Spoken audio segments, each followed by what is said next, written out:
विश्व भर में 4 फरवरी को हर साल विश्व कैंसर दिवस मनाया जाता है। विश्व कैंसर दिवस की स्थापना अंतर्राष्ट्रीय कैंसर नियंत्रण संघ यूआईसीसी द्वारा की गई थी। ये एक अग्रणीय वैश्विक एनजीओ है। अंतर्राष्ट्रीय कैंसर नियंत्रण संघ की स्थापना साल 1933 में हुई थी। दुनिया की सभी जानलेवा बीमारियों में कैंसर सबसे खतरनाक है। इसके पूर्व पहचान या रोकथाम के लिए कैंसर से बचाव के उपाय और खतरों के बारे में आम लोगों को जागरूक करने के लिए विश्व कैंसर दिवस मनाया जाता है। साल 2019 से सन 2021 तक 3 साल के लिए विश्व कैंसर दिवस का विषय रखा गया है, मैं हूं और मैं ही रहूंगा, जिसका मतलब है कि हर किसी में क्षमता है कि वह कैंसर से लड़ सकता है। मैं डॉक्टर नीरज टंडन कैंसर जागरूकता के संदर्भ में महिलाओं में जो मैंने इतने सारी जो समस्याएं महिलाओं और पुरुषों में देखी हैं उनके बारे में आपको मैं बताना चाह रहा हूं, जिसमें कि सबसे पहले मुंह के छाले हैं और उसके बाद गले की गांठें हैं और उसके बाद स्तन की गांठ है और उसके बाद महिलाओं में मैला आने की समस्या जो कि कॉमन कैंसर्स हैं।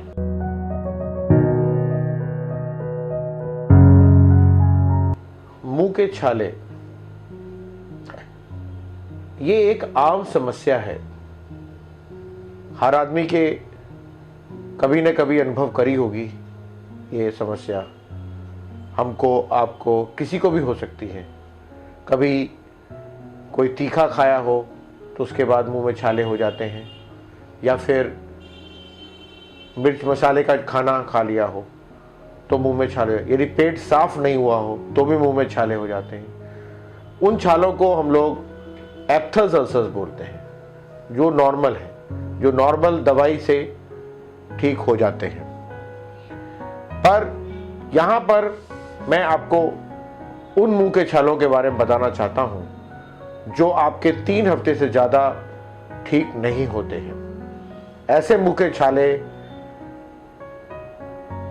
कैंसर भी हो सकता है, इसलिए ये जानकारी आपको दी जा रही है। अमूमन पान मसाला, गुटखा खाने और तंबाकू खाने वाले लोग अपने पे ज्यादा ध्यान नहीं देते, पर उनको अपने मुंह की स्वयं मुंह की जांच करनी बहुत आवश्यक है। इसी क्रम में बात करते हैं गले की गांठ पर। गले में गांठ सामान्यतः थायराइड की निशानी है, परंतु कभी-कभी गले की गांठ बीमारी का दूसरा रूप भी ले लेती है। व्यक्ति को कभी भी इसे नजरअंदाज नहीं करना चाहिए। ये एक प्रकार का ट्यूमर भी हो सकता है, जो कि बढ़कर कैंसर का रूप ले सकता है।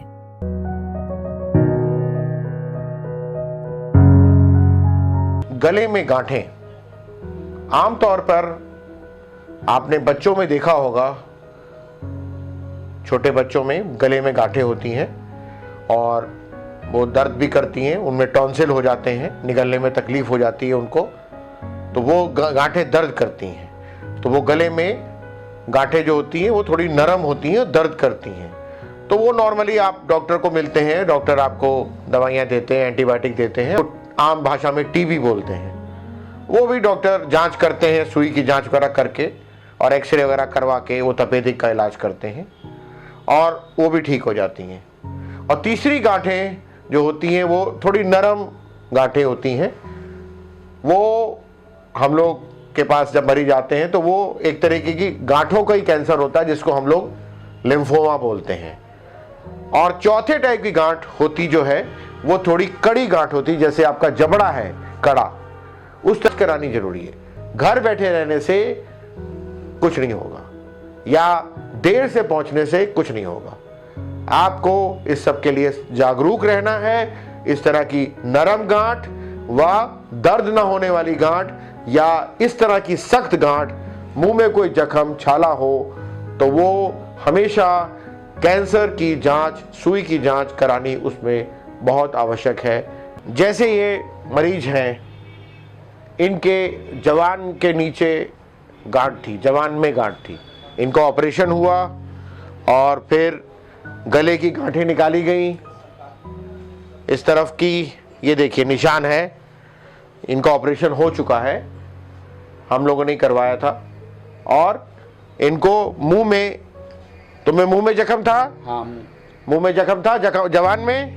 जुबान में भी है। जबान में जख्म था और गले में गांठ थी, और ये दोनों, तो ये मतलब कैंसर के लिए इसलिए आपको दिखाने की जरूरत है कि ये कैंसर का मरीज हो सकता है। अब इनकी सिकाई और दवाई चल रही है यहाँ पे हमारे पास इलाज में, और इनकी तो गांठ दिख भी रही। कहाँ गांठ तुम्हारी? ये है और एक ये दो, ये देखिए अलग अलग दो, ये एक इस नस के नीचे। अब हम बात करते हैं महिलाओं में होने वाली समस्याओं पर। अधिकांश महिलाओं में वेजाइनल डिस्चार्ज एक सामान्य घटना है। वैसे तो इसका कोई साइड इफेक्ट नहीं है, लेकिन यदि ये डिस्चार्ज लगातार होता है तो ये एक बड़ी समस्या है और एक बड़ी बीमारी का रूप ले सकती है और कैंसर जैसी खतरनाक बीमारी के रूप में बदल सकती है। अमूमन ये देखा गया है कि महिलाओं में योनि मार्ग से मैला आने की समस्या रहती है। ये महिलाएं ज़्यादातर ये लेडी डॉक्टर को दिखाती हैं, पर कई बार ये संकोच के कारण किसी को दिखाती नहीं, मेडिकल स्टोर से दवा भी ले लेती हैं, झोला छाप डॉक्टरों को भी दिखाते रहती हैं। और कई बार ये जो गांव के डॉक्टर झोला छाप होते हैं, ये सब लोग जो है महिला का अंदर की जानकारी भी नहीं लेने की कोशिश करते, ना अल्ट्रासाउंड कराते हैं, ना कुछ करते हैं। वो उस तरह से ही महिलाओं को दवाई दे देते हैं और ये समस्या फिर धीरे धीरे बढ़ती जाती है। तो हमारा ये उद्देश्य है कि यदि महिला को योनि मार्ग से पानी आता है और वो पानी किसी दवा से ठीक नहीं हो रहा है या ठीक हो भी जाता है और बार बार आता है और छोटी उम्र से आ रहा है, तो उसको एक जांच जो महिला डॉक्टर से पैप स्मीयर या पैप स्मीयर से SCV वाली, जो यदि वो 30 साल से ज़्यादा है तो पैप स्मीयर प्लस SCV वाली जांच करानी जरूरी है, और यदि 30 साल से कम है तो वो पैप स्मीयर की जांच कराए। वो खुरचन पानी में लेकर, लिक्विड पैप स्मीयर होते हैं या नॉर्मल पैप स्मीयर होते हैं, उससे वो जांच करा के खुरचन लेकर अपना चेकअप कराना जरूरी है। इसके अलावा ये खुरचन की भी यदि नहीं है तो हमारी आशा बहुएं भी इसके लिए ट्रेन कई बार हो जाती हैं। यदि वो नीचे से देख ले कि उनका बच्चेदानी जो साफ थोड़ी गड़बड़ भी है, तो उसको वो डॉक्टरनी या लेडी डॉक्टर के पास ले आए कम्युनिटी सेंटर पे, या हमारे पास भी आ सकते हैं, तो हम लोग जो है इनका जांच करा लेंगे और इसमें कुछ भी कैंसर का शक होगा तो पता चल जाएगा। और कैंसर का शक हो जाने के बाद बच्चेदानी निकालने से कुछ नहीं होता, वो प्रॉपर स्टेजिंग होनी चाहिए, अल्ट्रासाउंड करा के स्टेजिंग होनी चाहिए। सिर्फ बच्चेदानी निकालने से वो कैंसर ठीक नहीं होता। कई बार गांव में मैला या खून ज़्यादा आने के बाद लोग सोचते हैं कि बच्चेदानी निकाल दी जाए और उससे समस्या हल हो जाएगी। कैंसर का उसका अल्ट्रासाउंड भी नहीं कराते, CT स्कैन भी नहीं कराते, वो चेक भी नहीं कराते कि क्या है, और बच्चेदानी जब निकलती है तो उसकी पैथोलॉजी जांच भी नहीं कभी होती है, ऐसे ही फेंक दी जाती है। कई बार तो झोला छाप डॉक्टर ही ऑपरेशन कर देते हैं। तो इस तरह की जो कार्रवाई है, बाद में जब कैंसर बढ़ता है, जब बाद में वो गांठें बढ़ती हैं, वो प्रवृत्ति जब पता चलता है तो उनके पास कोई रिपोर्ट ही नहीं होती है। हमने बहुत केसेस देखे हैं शहर में जब आते हैं, और इसी कारण से हम ये वीडियो भी बना रहे हैं कि ये महिलाएं जागरूक हों, बहुत ज़रूरी है उनको जागरूक होना। और इस तरह की कोई भी समस्या ये ना बोलें शुरुआती में ये आएगा तो ठीक हो जाएगा, और बढ़ा हुए आएगा तो देर हो जाएगी, फिर वो किडनी फेलियर और क्या क्या चक्कर हो जाते हैं, तब कुछ नहीं कर पाते, तब ये बड़े डॉक्टर के पास लखनऊ तक पहुंचते हैं। तो इसलिए इनमें जागरूकता का अभाव है और ज्ञान का अभाव है, संकोच है।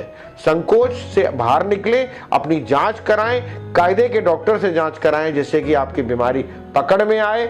हमारे पास भी आ सकते हैं और इसको जांच करके, और इसमें हम बता देंगे कि अभी कुछ नहीं बना है। यदि नहीं बना है तो सिर्फ सतर्क रहना है, दवाई से ठीक हो जाता है, पर यह है कि कम से कम बनने की प्रवृत्ति के बारे में तो पता चल जाएगा।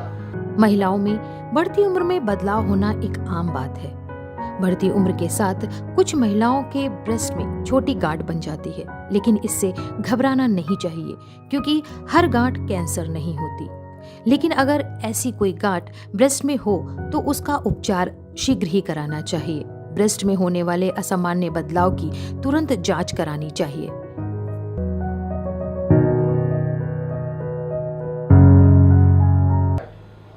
स्तन में गांठें महिलाओं में आम बात होती है।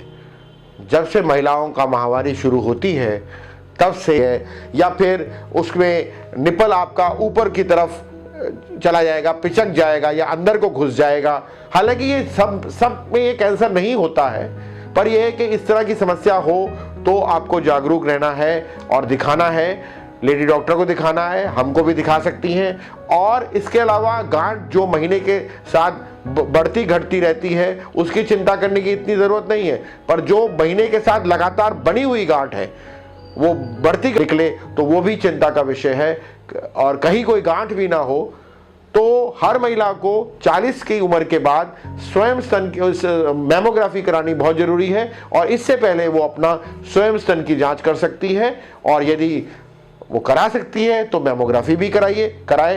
पर हम लोग को ये गांव की लेडीज़ को सिर्फ इस बात पे जागरूक होना है कि अपना ख्याल रखिए, अपने को देखते रहिए, अपना ध्यान रखिए। और कोई भी गांठ हो, क्योंकि ये बीमारी अब शहरों की तरह नहीं रह गई है, ये गांव में भी फैल रही है और हमारे ये जीवन शैली से संबंधित बीमारी है। जैसे जैसे हम आराम की जीवन शैली में जाएंगे वैसे वैसे ये कैंसर बढ़ता जाएगा।